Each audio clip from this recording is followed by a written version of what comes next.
Hey everybody, it's Chip here again. Just wanted to kind of give you an idea of our pretty much completed but still always probably a work in progress van build.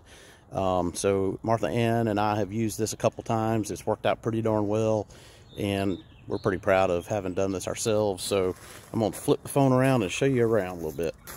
So as you can tell, we've got our Ram ProMaster 1500. It's not the long version, it's kind of the middle version. Got a cool roof rack up top to hold our solar panels, as well as a kayak and potentially a luggage box.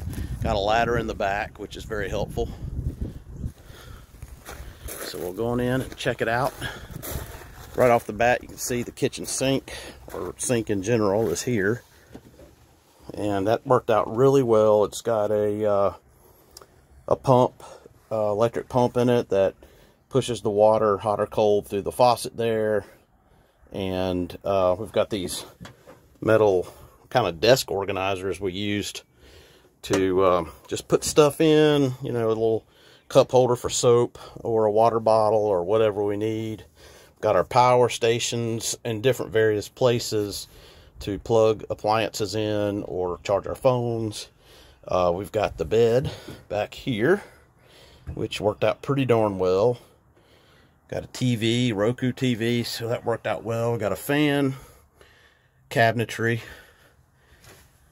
more cabinetry up top here. We've got a fold down table here that also serves as a overlight if we want to get up in the dark, if it's early in the morning, make some coffee or prep anything we need to prep. Got some overhead light that's just battery operated, so we change the batteries out if we need to. That table folds down, which is really cool. We ended up putting a blackout curtain here so we could create some privacy, you know, when we're parked somewhere and sleeping or doing whatever.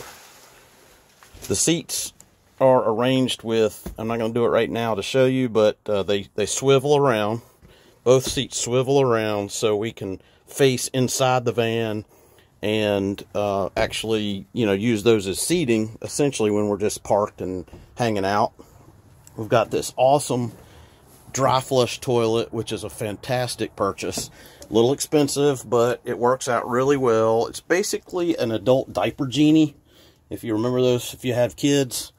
But essentially, you got this bag in here. It's an electric flush. So you go potty, you hit the black button, and an electric flush occurs, meaning essentially it twists that silver bag up into a continuous twisted knot, and then air sucks the silver bag back into a cavity like that to catch the next round of whatever you got to do. We also purchased what we call pea powder, which is what it's called. And that helps if you don't want to have to flush every time, because you only get like 12, 15 flushes out of those cartridge bags. So you don't want to really waste them. So, you know, in the middle of the night, I have to take a leak or something, throw some pea powder on it. It eliminates the odor and kind of solidifies it into something different than something that smells. So I don't know if you can see, but we got some cup holders back here.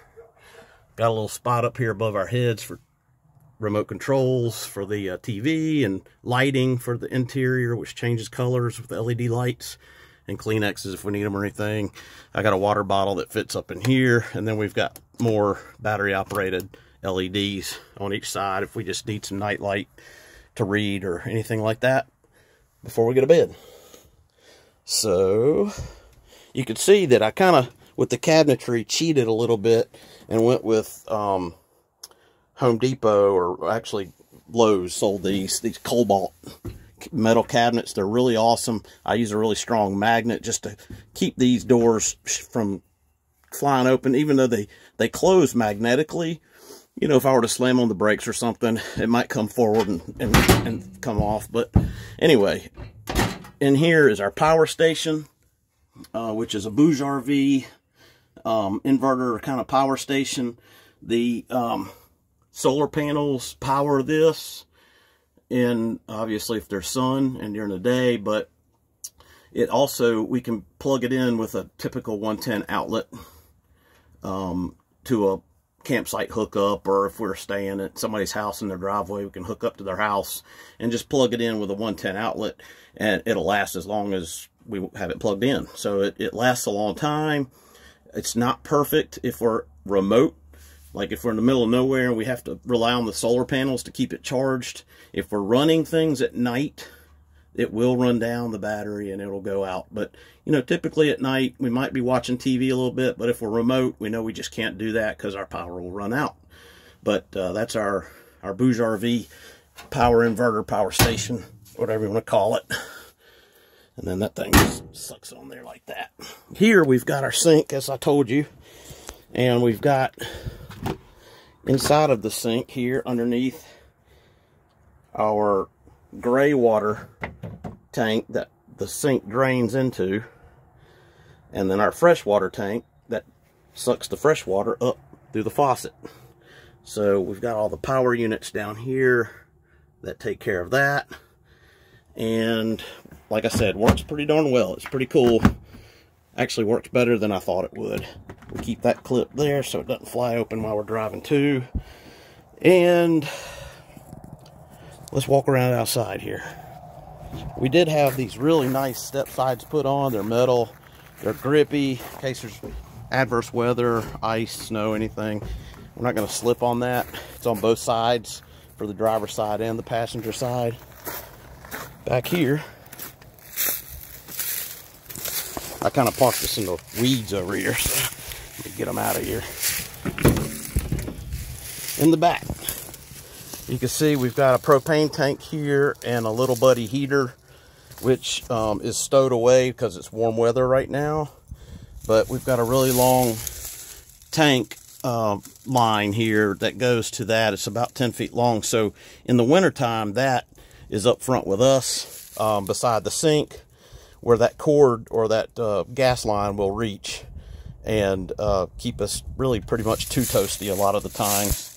Got a little wet dry vac in here just in case, little basket for storage. Above our blanket here, we've got some cool little, what I call golf seating, but it really is pretty handy little seating if you're just kind of getting out and hanging out for a few minutes and want to open up this little leather seat and jab that end into the ground, and all of a sudden you've got a little seat to sit on. Our power cords are wrapped up in here, and we have a hose in case we need it to freshen our fresh water in there, along with a folding table and some other materials in that plastic bin. Also have under bed storage, as you can see here. You know, the bed lifts up and there's storage in there, which is awesome. And there's this cup holders we put on the grooves there. It did have a vent fan put in, not a fan, I'm sorry, just a vent installed. It's just the kind, it's manual. You screw it up and the lid pops up. Screw it back down, the lid comes down. We had a fiasco with getting that installed, or installing that. We had a problem with the first one we ordered, which actually had an electric fan in it, and it leaked all over our bed and our van. It was terrible. So we got rid of that and just went to a typical little manual vent to keep the airflow in the van. If we open the door and open that thing up, it gets a pretty good breeze sucking through there. And this ladder's pretty cool. It's all aluminum and is really sturdy, and I've been up there a number of times and don't feel uncomfortable doing that. So that's our van build, and I know I got started with it and kind of left you hanging for a little while, but you know, that's the end, and we're really excited about it and really proud of it, and thank you for letting us take you on the tour.